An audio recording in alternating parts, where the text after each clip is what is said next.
Picking the Channel 7 Newsmaker of the Year is never easy. The list of potential candidates come from practically every profession. But last year, Rod Alperts, the longtime executive director of the Detroit Auto Dealers Association, stood above the crowd. Flanked by his creative and fearless team, he led the charge to reinvent and return Detroit's signature show to its rightful home. So sit back and enjoy my conversation with Rod Alperts, our 2022 Channel 7 Newsmaker of the Year. It's Sunday, January the 22nd. I'm Chuck Stokes, and this is a Spotlight Special.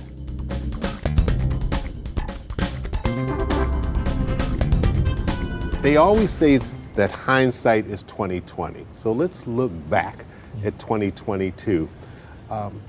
In your mind, how important was it to save the auto show for this state, for this region? When we had everything happen in 2020 that was unforeseen, and plus in the chip shortage, 3.5 years went by. And if you really realize at that point, what you come to find out is that what is no longer there and how much you missed it. And if you look back over the years of the money for charities, the economic impact for the restaurants and hotels, even the flights that come in and all the things that it's a package that is important for the city. We had to bring that back, and it's the image factor too. It's a statement to the rest of the world that we are the motor city, the mobility capital. It's our brand. It's our brand, and we had to bring that back. It's a jewel of Detroit, and 3.5 years is a long time, and I think sometimes you got to have a wake-up call. And for us it was too. You get into a routine, you think everything's fine. Because sometimes you get comfortable with it. And it's not always a good place to be. And you know, crisis, often with crisis you get opportunity. And I think that's really important to realize that you get out of your comfort zone, do some things, and get creative again. What was the toughest part about reinventing the wheel, so to speak? You know, part of it was that the world of auto shows was already changing. We saw that happening in 2019.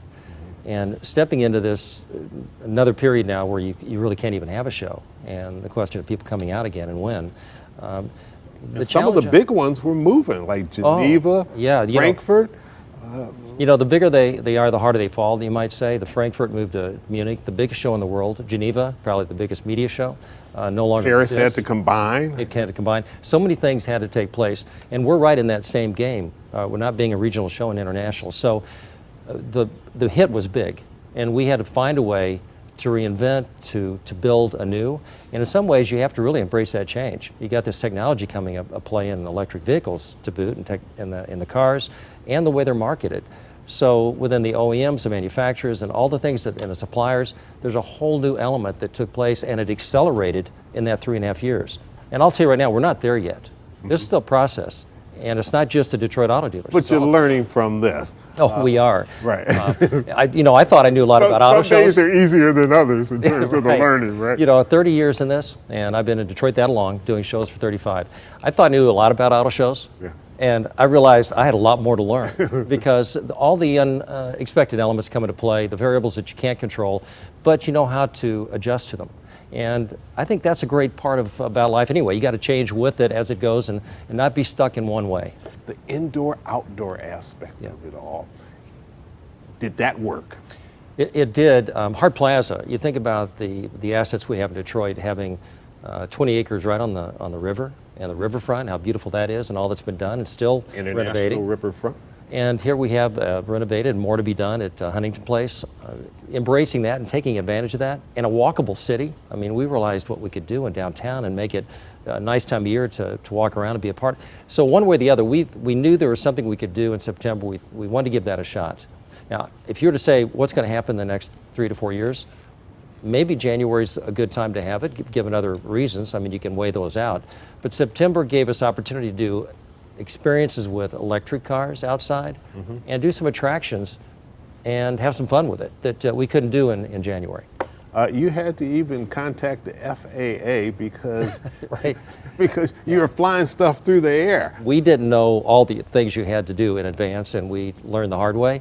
But the beauty was we showed in Detroit, and given this inner-city mobility that will soon be of age and maybe sooner than later in the next 10 or 15 years, why don't we be a part of that too? Technology is going to play into the cars and any other mode of transportation. We just want to make sure that Why can't we be ahead of that and be a part of that?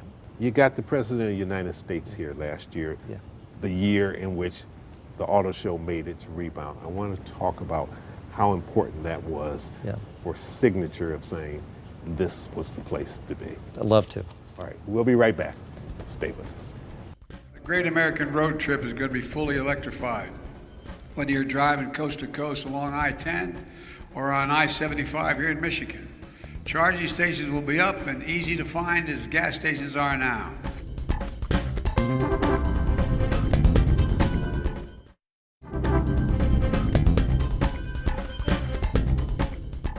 President Biden came to the auto show. And y'all are going to be part of a network of 500,000 charging stations. 500,000 throughout the country, installed by the IBEW. Tell me what it was like when you got that call from whoever it came and said, yep, POTUS is going to be at your auto show. Well, I'll tell you right now, we just know. Because it's pretty common, we should say, it's standard for governors of Michigan Right. to be at the auto show. You don't make the auto show, you might not get reelected, but you don't always get the president. No, that's regardless if you like the president or not, whoever in that time. Right, whoever's in that It job doesn't at matter. the time. It's about the president coming in Right. and being identified by at that level that you're important to the industry and the economy. And Detroit, you know, we're that face of mobility. And he came here because it's important for him to come in. I think he was on other shows following that he taped here. But it was important for him to show that. Now, Debbie Dinkle, I got to give her credit. She's always in the game with us. And she's been covering the show for years. But, you know, we go Debbie back. has connections. She did the same thing 20 years ago with Bill Clinton, and we had Clinton come in 99 or 2000. And it is and then we also had Obama come in. So that is a process, and they come in and take over. So, but it's the true publicity that comes from that, especially if they enjoy cars, and you can look at the president's face and tell he enjoys cars. They couldn't get him off the show floor. He was walking around and taking rides in all the cars. And they said they really couldn't control him that much because he would go from one to the next, and they have limited time. Yeah. But which one of these can I put on Air Force One and take back? But it just tells you again, you know, we've had leadership, you know, over the years, and not always at that level, but that is Detroit. That's the manufacturers here, the supplier base, which we have so many here in Detroit, and the media base.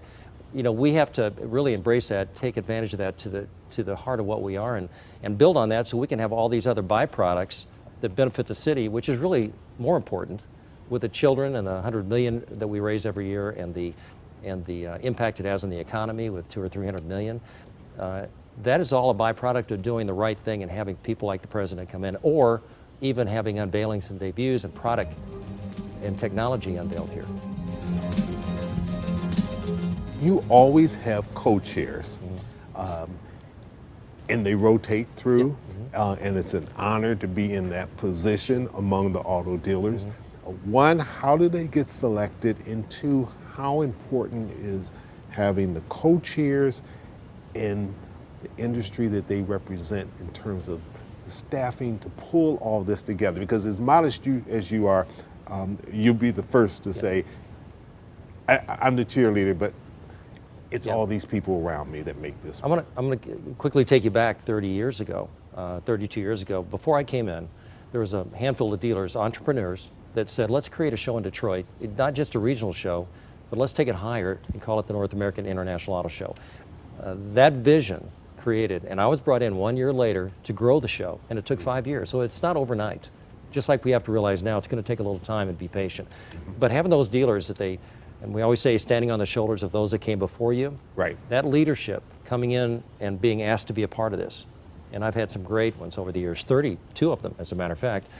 But that leadership and that entrepreneur spirit and that creativity of those dealers, and being number one, community minded, makes all the difference in creating a show like we've had.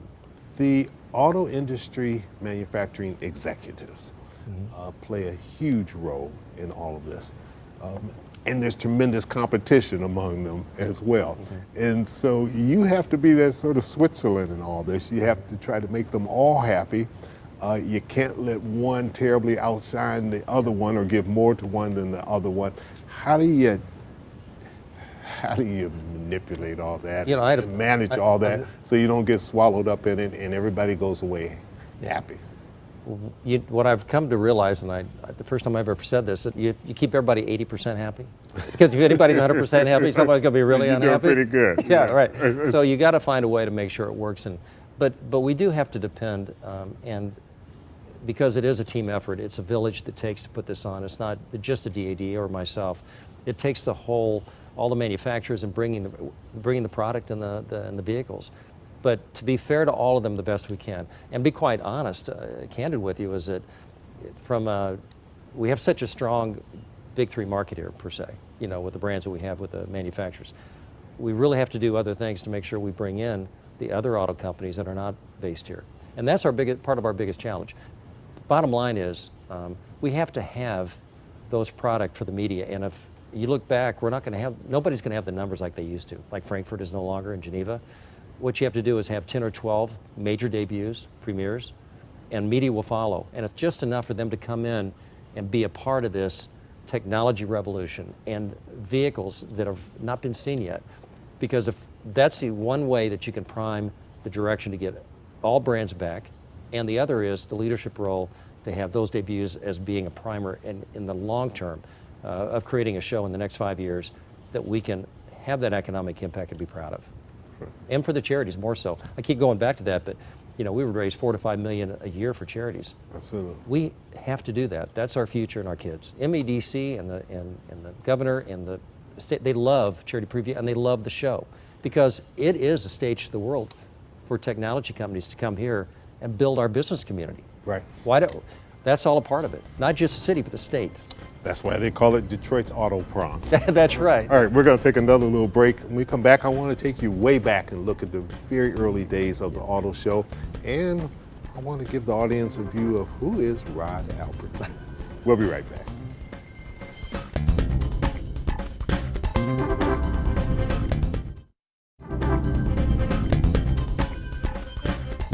Born and raised in Missouri. In central part of Missouri, in the Ozarks, on the edge of the Ozarks, Lake of the Ozarks. So you've seen the show Ozark? That's right down that alley. Right. Okay. You went to the University of Missouri, a graduate there. I did. In the late 70s. That kind of gives away my age, but that was a great We won't even get into yeah, that. Right. Me either. Yeah. But, you know, Mizzou, that was my college, and U of M, it was a whole different U of M than we know up here. Absolutely, and there's great pride with that. So you probably know a little something about barbecue from that part of the region. That we do, you bet. Yeah. That's right, almost a mainstay every day for us. But no, it was a great time and a great place to grow up because it's all about community. Yeah. We were St. Louis Cardinal fans, so that was a whole other thing I'd adjust that. But now I'm a Tiger fan, 100%. It took you a while, but you got there. Yeah. But moved to Arkansas and did the smallest show in the country, the auto show in the country, in Little Rock, in Barton Coliseum, for 3 or 4 years there, and then moved to California. But I met my wife in Tammy, and thank goodness I went to Little Rock. Otherwise, I wouldn't have my wonderful family and them a part of my life. So. Well, that's a great part of it. All right, and then you leapfrogged.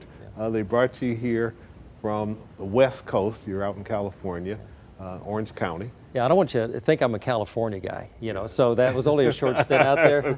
But it was nice in Orange County. The weather was good every day. And when I was recruited to come to Detroit, you know, I'm 33 years old. They had me come through. And funny story is I actually said, just if you'll fly me through St. Louis to see my family, I'll come interview, but I had no intention.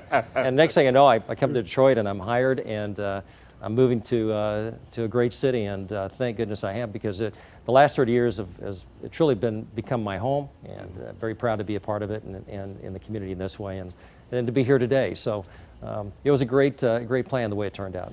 Those first 5 years of the auto show, those were tough years, but you made tremendous growth. Yeah, you know, I think the lesson learned, and again, we're having to rebuild or reimagine the show now. We didn't have high expectations in the early 90s when the show went international. Nobody knew anything more than the regional show we had. So there was a lot of patience in the build, and it took 5 years to go from, if you understand this one, $100,000 for Charity Preview to $6 million for Charity Preview. Think of that 40-fold or 50-fold, whatever that is. Point being is the patience and being very persevering, and really being that creative and having the dealers and our community all behind it. we were able to get to that point that we had a show that we could be proud of and put us on the map. Then when we got into the year Bill Clinton came in, and we were raising $7 million at Charity Preview, and we had 50 or 60 debuts.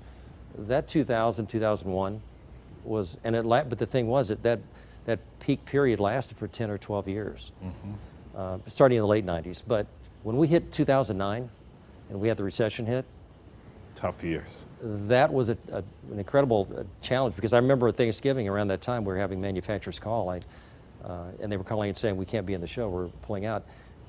That was a lesson in itself, because we were comfortable, and when you get too comfortable, I think that's a problem too. And funny thing is, I really enjoyed the challenges created by the crisis. It sounds weird, but it brings some juices out of you that you forgot you had. And I think we all have to get out of that comfort zone. So we really had some great years from 2010 on, but it took all of us together, the dealers together and the community, to build it out. And we had some big years after that. Then the COVID-19 pandemic hit. You had been with the auto show for such a significant period of time. At that point, what was it inside Rod Albert to say, this might be a good time to exit away and just casually coast into retirement, but you took on the big challenge? Yeah, the 2019 was the last show, and things were changing, and I'd already decided at that point that there's things we had to do to change in the picture of things. But when the pandemic hit right after that, that was just another hit, and then you get the chip shortage and the lack of cars. So it was a perfect storm of sort. But in the middle of it all, and knowing what the dealers, and working with them over the years, the car dealers, and what we had done for the community, I thought, we have to protect and save this jewel and do everything we can to put it back where it was in a different way, with some vision and some ingenuity. And we had the right team. And I thought, for me, it was just a matter of, I couldn't walk away from what we had in hand. And nobody can do that, I don't think, from our community. We're just too gritty, too strong a community, and I felt behind that too. We're going to take one more quick little break. We'll come right back, and want you to say what's on tap for 2023 and maybe look really into the future. And then we're going to tell the audience a little something about you that I think they don't know. We'll be right back.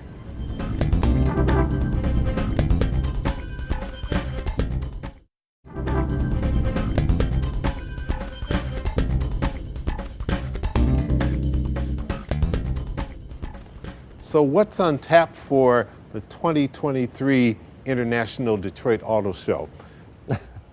What can we expect, Rod Albert? Well, there's a lot of work to be done. And quite frankly, we learned so much last year of things that did work and didn't work, and we're gonna have to apply that. You know, I would like to keep a lot of the all things mobility and make sure we do things that put us out there in the technology field, that we are the future of mobility. And maybe just more ways into cars, but maybe flying mobility, as you saw at the show this year. So but definitely still be a combination of indoor, outdoors, utilizing the riverfront and all of the venues that we have in the downtown area. Yeah, but there will be some tweaking. Again, it's still walkable, but we learned so much, and we have to apply that. And this was, again, it was like recreating something and imagining something new. There's adjustments to be made, but we're excited about it. There's some elements that we're going to leave to surprise later on, but the important element from my side is to have the manufacturers really be the attraction with the product and the cars and the technologies, whatever it may be. That's what draws media in, that's what draws the industry in, and that brings people to the show, and it raises money for the charities. So in the end, we have to have them come strong to the show. And what did you hear from the people, the attendees, that they might like?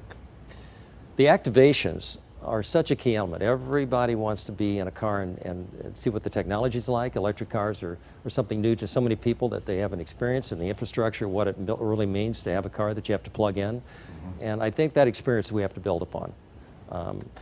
The outdoor, the ride and drives in the streets has a lot to do with it too. And I know the city of Detroit and the mayor wants to make this city, the infrastructure, the future, what it's going to be like having electric vehicles. And we have to help create that jewel in Detroit, so when we see it around the world, they go, that's a city that's truly on top of the game. Right. Rod, in 30 years' time over this show, it takes a lot of cajoling, it takes some negotiating. It even probably takes some arm twisting from time to time. But you've added a new definition to the word arm twisting. A lot of people don't know that you just recently got back from Turkey. Tell us why. Well, years and years ago, I was in a sport, arm wrestling, in a pro circuit when I was younger, and I had an afro in the 70s, and I did. We pretty all good. did. Yeah, and I did pretty well, but I checked into it, and in the last few years, and I realized through social media, they have it for my age too. And so I go to Kansas City. I won nationals in Kansas City, which qualified me for Turkey to go to the Worlds, and that was an experience. My wife Tammy and I went to Antalya, Turkey, and wrestled against 53 other countries, and all over the world. All over the world. And I'll tell you right now, they're built differently over in that part of the world than we are, because there's some pretty strong people over there. But in the end, I love competing. That's why I like the auto show business. Right. We're always competing in whatever we do in life. That's just one more face-to-face head-on that I've really enjoyed. Well, you got a chance to see Turkey. How did you do in the competition? I did okay. You know, I got somebody from Kazakhstan and Israel that put a pretty good number on me. But in the end, it was But you came away with your arm, I right? have no broken bones, and I'm in a pretty good place right now. So, but I came back, and it's the culture and everything else that I learned. It was a great traveling, fun experience for both of us. All right. But I'm going to go back, I think. Why not? You're going to do it again? I'm thinking about it. Yeah, right. You know, again, competition, you can't beat that, especially at this stage of life. You might get you into that sometime. You know, we'll have to go to. I don't think so. Bar. Even if I wanted to, my wife may say, that's where we stop, right there. Rod Alperts, thanks so much for coming in. Congratulations on being our WXYZ Channel 7 Newsmaker of the Year. I thank you and Mike Murray and the whole team. Chuck, this is really an honor, and this Newsmaker Award means so much to me and the dealers. I really want to say that they all have earned this award over the last 30 years too, and bringing the show back. Once again, our congratulations to Rod Alperts, leader of the DADA and the North American International Detroit Auto Show. I'm Chuck Stokes. We'll be back next week with more Newsmakers in the Spotlight. We hope you have a great week.